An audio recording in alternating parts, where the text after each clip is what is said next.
La force publique était l'orgueil du Congo belge. Une troupe efficace et redoutée. Elle était à l'image de la société coloniale, une tête blanche sur un corps noir.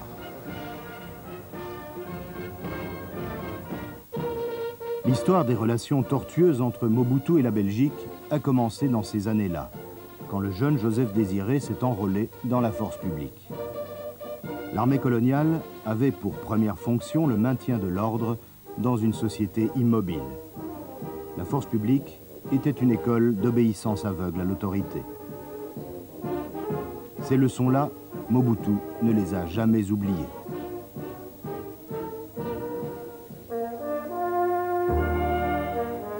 Plus tard, après l'indépendance, quand il sera devenu général et président, il visitera Marche-les-Dames. Dans le domaine militaire, comme dans bien d'autres, le Congo indépendant puis le Zaïre s'inspireront de la Belgique. Le président Mobutu reviendra toujours, de façon obsessionnelle, à ce premier modèle.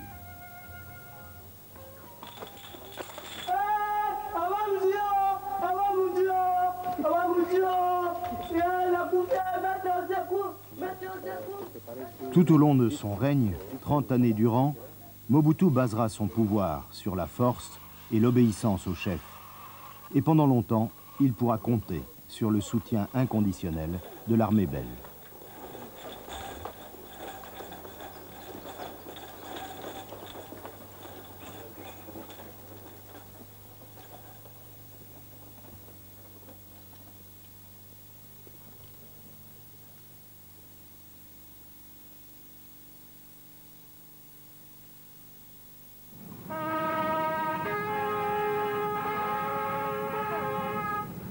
Nous sommes en 1965. Le Congo indépendant vit ses derniers jours de régime démocratique. Joseph Kasavubu est encore président de la République. Joseph Mobutu. Ce jour-là, il élève le général-major Mobutu au grade de lieutenant-général. Le commandant en chef de l'armée nationale congolaise, le général-major Mobutu, Joseph Désiré, ici présent, est nommé lieutenant général. Mobutu réalise un rêve qui doit éveiller en lui de nouvelles ambitions. Il porte désormais le même uniforme que le roi Baudouin, l'ex-roi des Congolais. Quelques jours plus tard, il dépose le président Kasavubu et suspend la démocratie pour 5 ans, dit-il.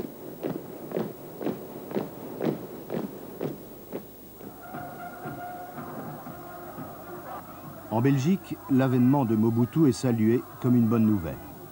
Enfin un homme à poigne, enfin un ami de la Belgique, un bon soldat, un interlocuteur solide et fiable.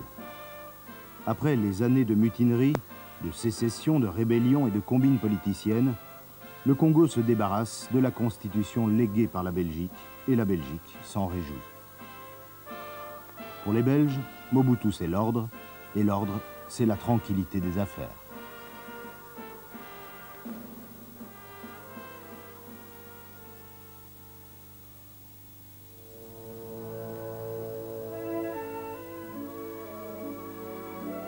Bien avant de s'emparer du pouvoir, Mobutu était un habitué de la Belgique. Il y venait souvent, au début des années 60. Tantôt pour confier l'éducation de ses enfants à nos écoles catholiques, tantôt pour entretenir ses bonnes relations avec ses collègues militaires. À chaque visite, Mobutu avait les honneurs des salons politiques. C'est pourquoi, vu de Bruxelles, le coup d'État sera presque ressenti comme un retour au bon vieux temps. En réalité, ce sera le commencement de la grande illusion. Mobutu sait caresser les Belges dans le sens du poil, mais il n'en pense pas moins. Désormais, avec la Belgique, c'est lui qui mènera la danse.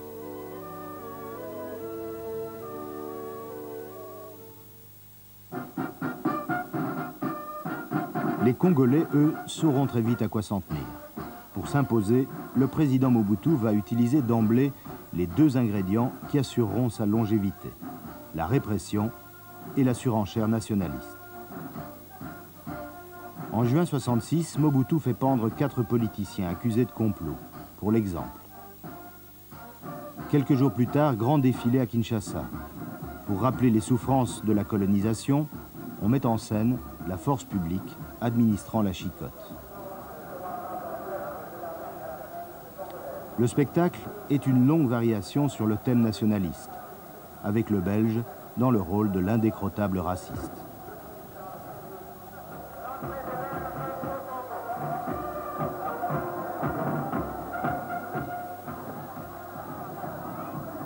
Le président Mobutu s'apprête à engager une bataille pour la réparation des dommages coloniaux et la récupération des richesses nationales, les richesses du Katanga en particulier, l'union minière et dans le collimateur.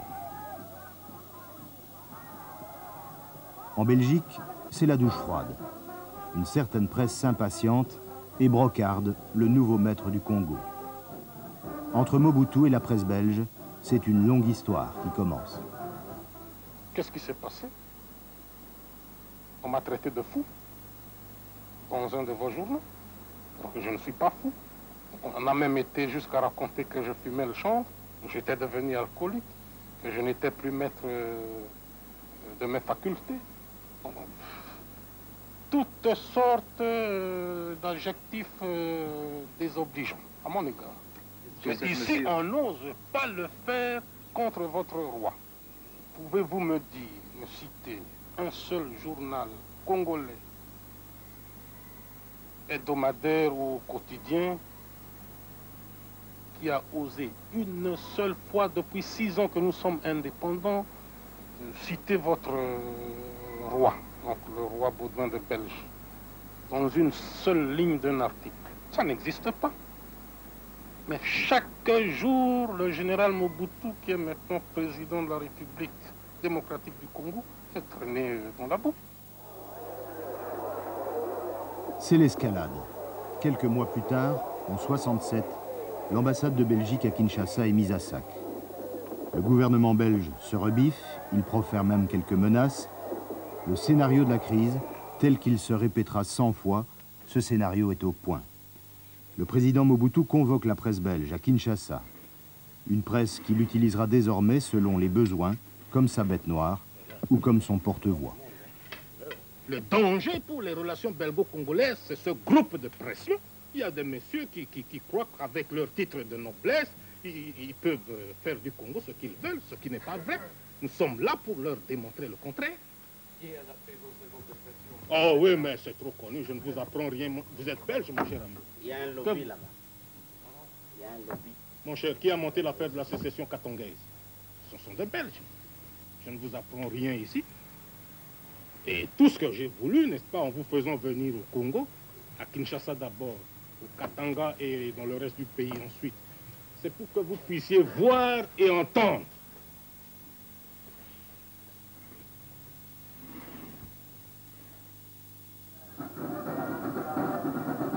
Jamais, depuis Lumumba, un dirigeant congolais n'a été aussi dur, ni aussi franc à l'égard de la Belgique. Mais le plus étonnant avec Mobutu, c'est que la Belgique ne lui en tiendra pas rigueur. Il suffira qu'il change de ton pour qu'elle change d'attitude. Quelque temps plus tard, comme si de rien n'était, Paul-Henri Spaak, le ministre belge des Affaires étrangères, vient à Kinshasa se faire décorer de l'ordre du Léopard. Que s'est-il donc passé? Mobutu a tout simplement décidé que la crise avait assez duré. Son pouvoir est consolidé, l'activité économique a repris, le cours du cuivre est florissant. Mobutu n'a plus intérêt à se fâcher avec la Belgique, bien au contraire. Et en Belgique, les milieux qui ont gardé des intérêts au Congo poussent à la réconciliation. Nous sommes en 1969.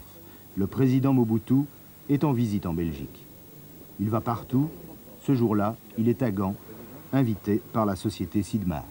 Monsieur le Président, vous nous faites un grand honneur en venant visiter Sidmar.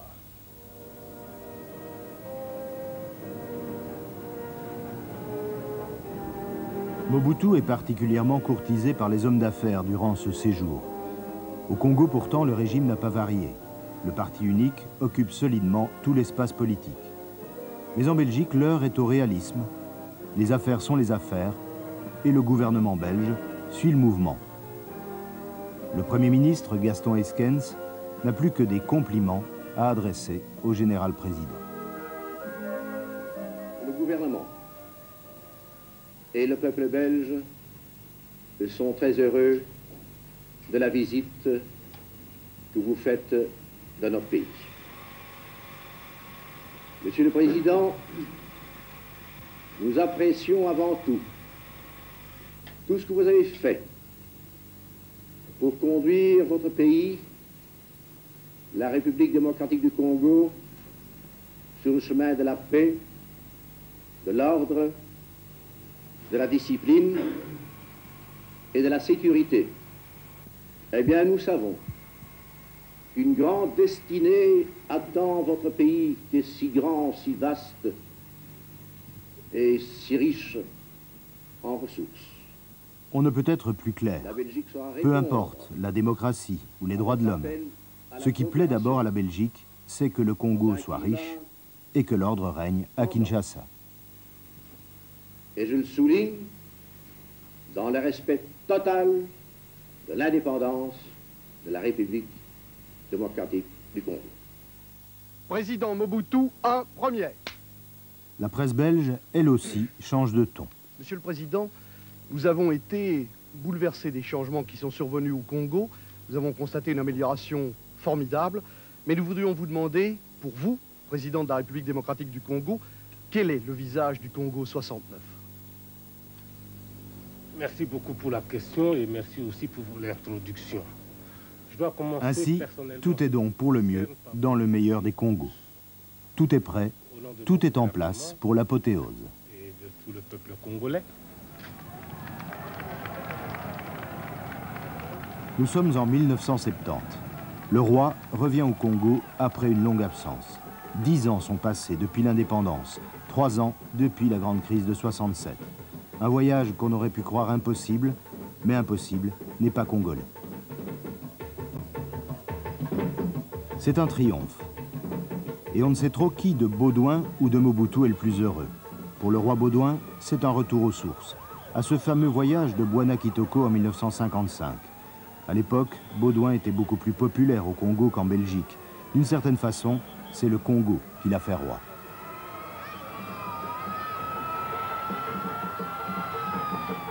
Aujourd'hui, 15 ans plus tard, c'est à une autre consécration que l'on assiste, celle de Mobutu, devenu légal et donc en quelque sorte le successeur de Baudouin Ier.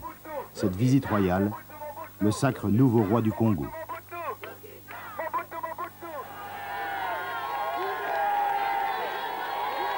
Mobutu Ier va donc ranger ses discours nationalistes. Il se situe maintenant dans le droit fil de l'histoire coloniale. Le fait colonial belge a créé des sentiments et des amitiés entre nos deux peuples. Dans cet ordre d'idées, coopérer avec nous, c'est en quelque sorte pour la Belgique poursuivre une œuvre magnifique qu'elle avait commencée, mais qu'elle n'avait pas achevée. Il y a là une sorte de responsabilité morale.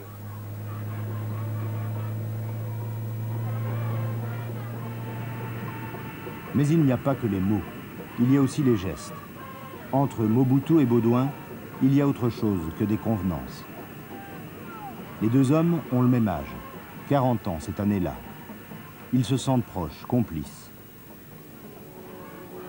Entre les couples se forge une intimité quasi familiale.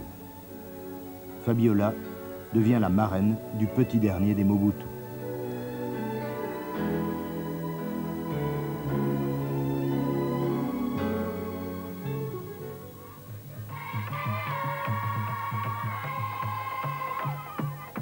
Pendant 2 semaines, à travers tout le Congo, c'est le même accueil délirant pour les souverains, belges et congolais. Un extraordinaire déploiement de séduction et d'imagination, comme cet orchestre improvisé par des enfants avec des pièces de voiture.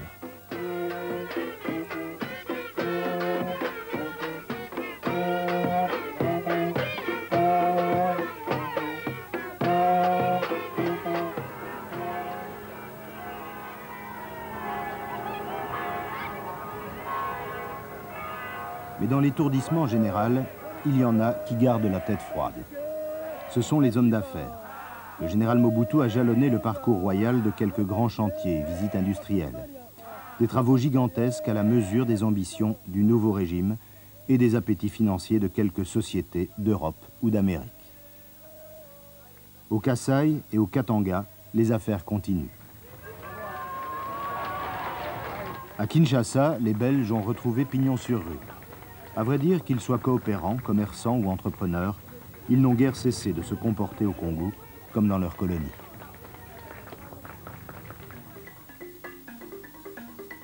Le couronnement de cette visite royale est la signature d'un traité d'amitié entre les deux pays. Le cadre choisi pour cette cérémonie est comme un aveu. Il s'agit de la foire commerciale de Kinshasa. L'amitié est donc d'abord celle du ventre et du portefeuille. Mais dans les discours, une fois de plus, il n'est question que de noblesse et de désintéressement.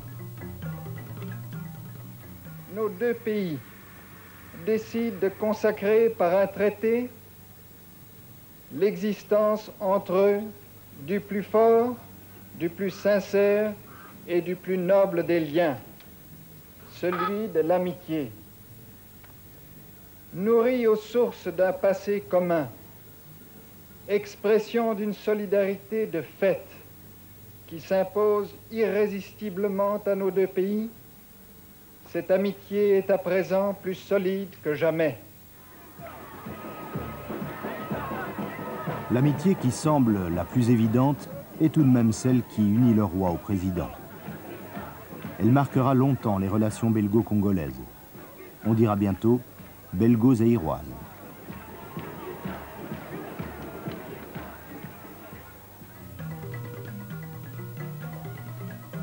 Un an après le voyage inoubliable, le Congo devient Zaïre et Joseph Désiré Mobutu devient Mobutu Sese Seko.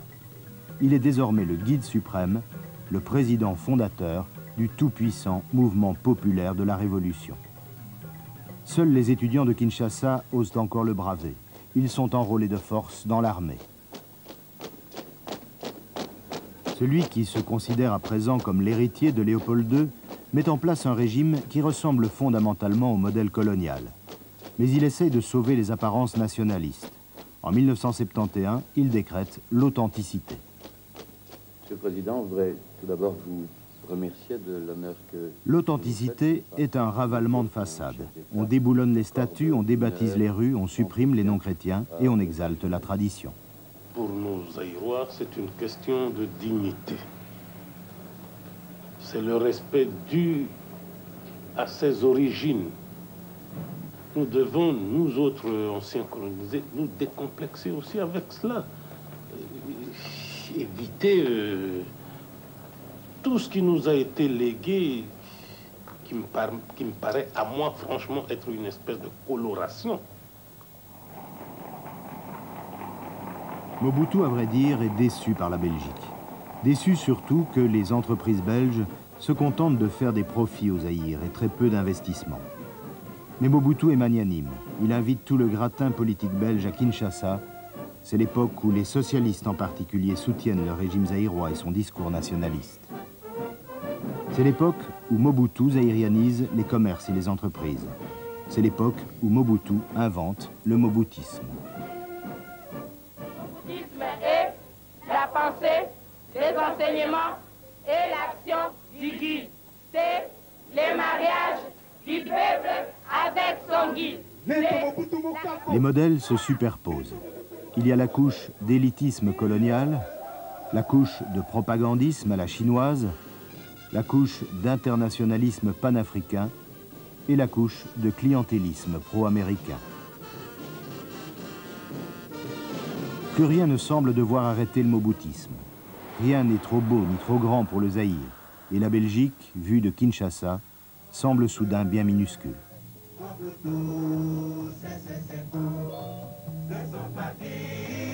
Une nouvelle crise éclate en 1974 quand un avocat belge publie à Bruxelles un pamphlet contre le président fondateur.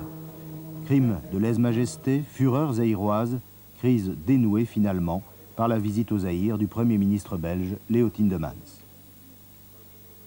En fait, la Belgique est déconcertée par l'imprévisible séducteur. Mais curieusement, elle se détourne davantage du Zaïre que de Mobutu.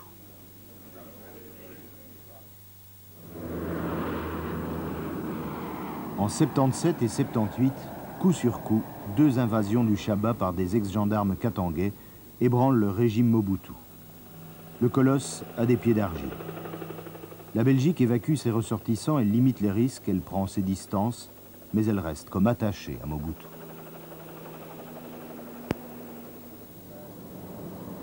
La même année, le président vient 2 fois à Bruxelles. Les relations entre Mobutu et la Belgique n'ont jamais été qu'une succession de hauts et de bas, mais le mouvement semble s'accélérer. En Belgique, en dépit des sourires officiels, les critiques se multiplient à l'égard du potentat zaïrois, chez les socialistes flamands en particulier.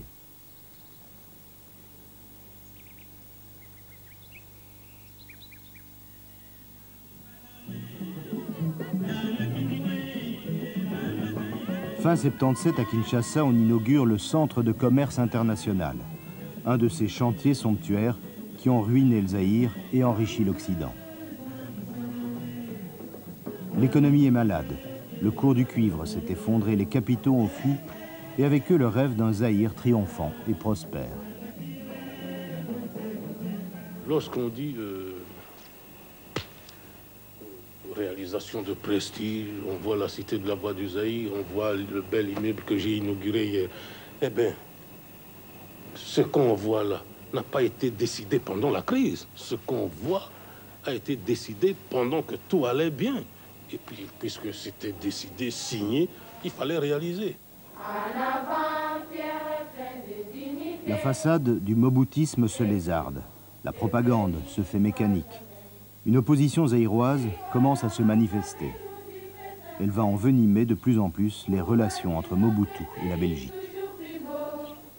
Je crois que nous sommes 2 États souverains. Qu'il y ait des problèmes communautaires, flamands, wallons, Eupen, Malmedy, Bruxelles, ça ne nous dit rien. Nous sommes pour l'unité, vous êtes pour la division chez vous, ça ne nous dit rien. Lisez la presse zaïroise, tout ce qui se fait en Belgique, eh bien, nous suivons ça avec beaucoup de sympathie, mais pas d'ingérence de notre côté. Mais on dirait que pour n'importe quoi au Zaïre, il faut l'autorisation de tel journal, de telle opinion, de telle communauté pour agir. Mes chers amis, non, 3 fois non. Citoyennes, citoyens, militantes, militants. On croyait Mobutu abattu, il est requinqué. Les épreuves le stimulent et plus le Zaïre va mal, plus Mobutu a le verbe haut. Ce qui fait la force d'un chef, c'est précisément la confiance dont il jouit de la part de son peuple. Nous sommes en 1980. On atteint le summum du décalage entre les faits et les discours, entre l'opulence des uns et le dénuement des autres.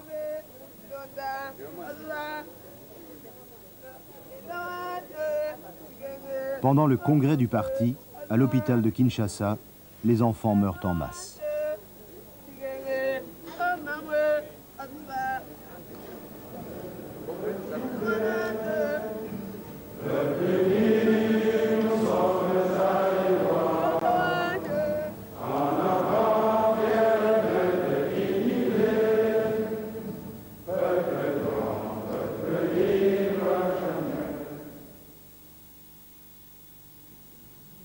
C'est le moment choisi par le nouveau Premier ministre belge, Wilfried Martens, pour visiter le Zaïre.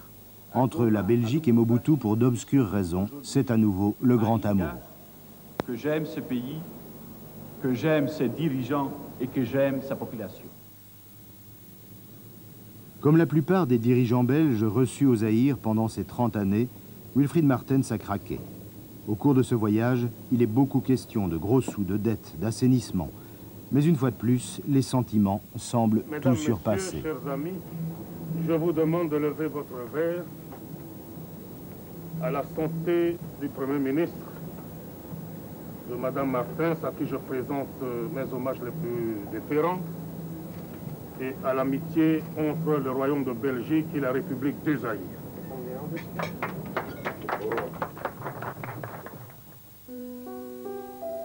En Belgique, les adversaires de Mobutu ne désarment pas. Des manifestants creusent des trous dans les jardins d'une résidence de Mobutu à Uccle. L'opposition zaïroise, de plus en plus brillante, s'installe à Bruxelles. Pour Mobutu, évidemment, il ne peut s'agir que d'un coup bas de la Belgique. Mais le général est au-dessus de tout cela. Mobutu, olé! Le général se sent même pousser des ailes de maréchal. Nous sommes en 1983. Le tout nouveau maréchal décrète une amnistie pour les opposants et prisonniers politiques. Il décide surtout de relancer son régime par une nouvelle alliance avec la Belgique.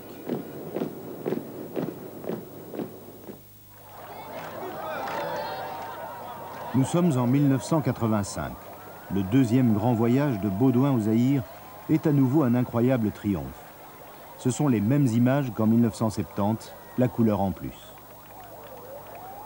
En réalité, c'est un Zaïre en trompe-l'œil qui accueille le roi des Belges. Derrière les apparences d'une discipline sans faille, il y a un pays aux abois et des citoyens livrés à eux-mêmes. Au dîner de gala, offert par le maréchal et préparé par le célèbre cuisinier belge Romeyer, le roi, dans son discours, semble faire la fine bouche. Les liens historiques, économiques et culturels qui rattachent la Belgique au Zaïre donnent à nos relations un caractère particulier. Mais personne ne s'en formalise vraiment. L'important était d'être là et de poser pour les photographes sur le bateau présidentiel comme il y a 15 ans. Et quand, à la fin du voyage, le roi quitte le président sous une drache nationale belgo-zaïroise, tout le monde est bien convaincu que ce n'est qu'un au revoir.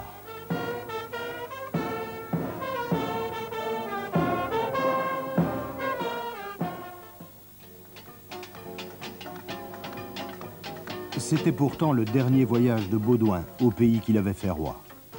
Entre la Belgique et le Zaïre, les crises vont maintenant s'accumuler, entrecoupées de brèves réconciliations.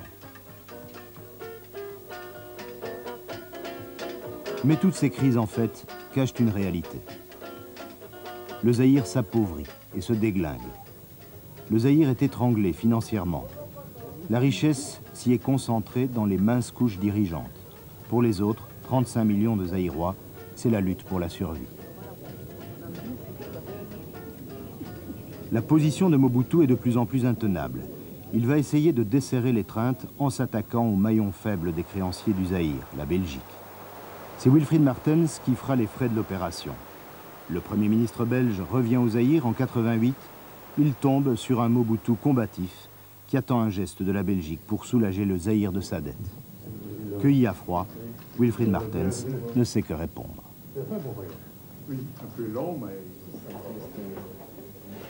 S'ensuit une longue crise, spectaculaire, qui ira crescendo jusqu'à ce mémorable débat en direct sur les antennes de la BRT et de la RTBF.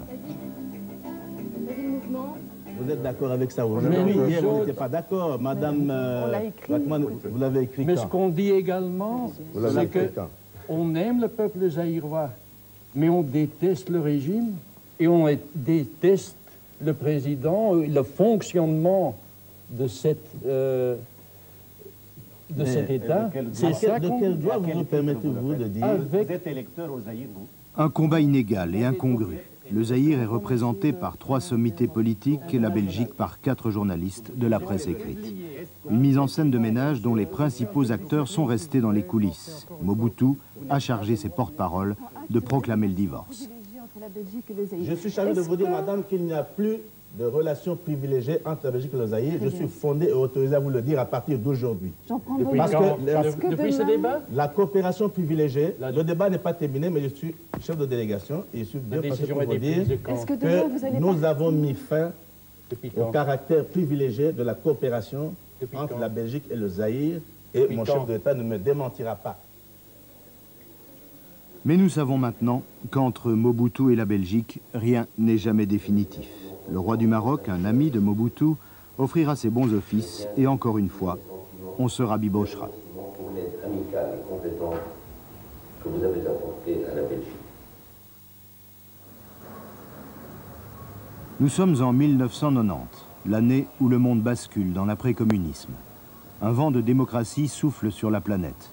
Mobutu sent que pour lui aussi, le vent risque de tourner. Je vous annonce que je prends ce jour congé du mouvement populaire de la Révolution. Mobutu décide de prendre les devants. Il va organiser lui-même la démocratisation de son régime.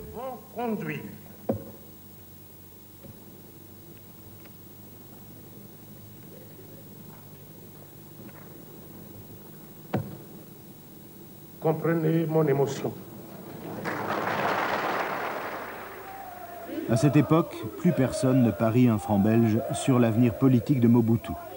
Et quelques jours seulement après ce discours qui déchaîne les ambitions, un événement semble condamner irrémédiablement le dictateur fourbu.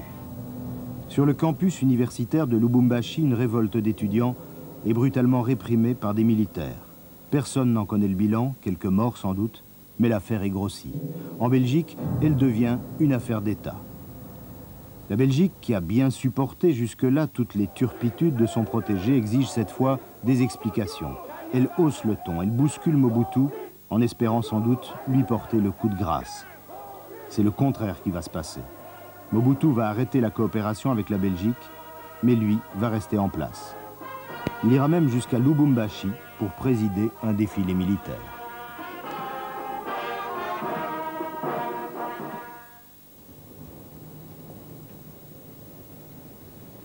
Nous sommes en 1991, un an après la rupture. Kinshasa vient d'être dévastée par des pillages qui n'étaient pas de simples rapines. C'était un soulèvement populaire, dirigé contre les symboles de l'aliénation zaïroise. L'école belge, les voitures, les résidences des Belges et des bourgeois, les magasins de luxe, mais aussi toutes ces vitrines, des marchands de bonheur, dans lesquels les Zaïrois ne voient plus que leurs illusions perdues.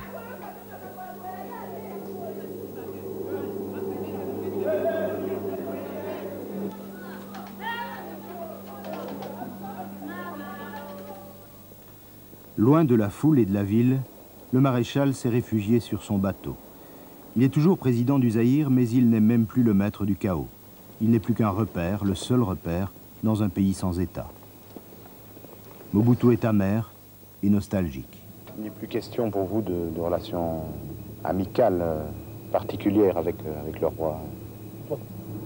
Pourquoi pas? Pourquoi pas? Je n'ai rien contre la famille royale belgique. Vous n'avez plus de nouvelles du roi, en fait. Comment? Vous n'avez plus jamais de nouvelles du roi. Bien sûr que oui. Je suis bien organisé. Très bien organisé. Non, je veux dire, il vous a écrit récemment? L'année dernière, oui. Récemment, non.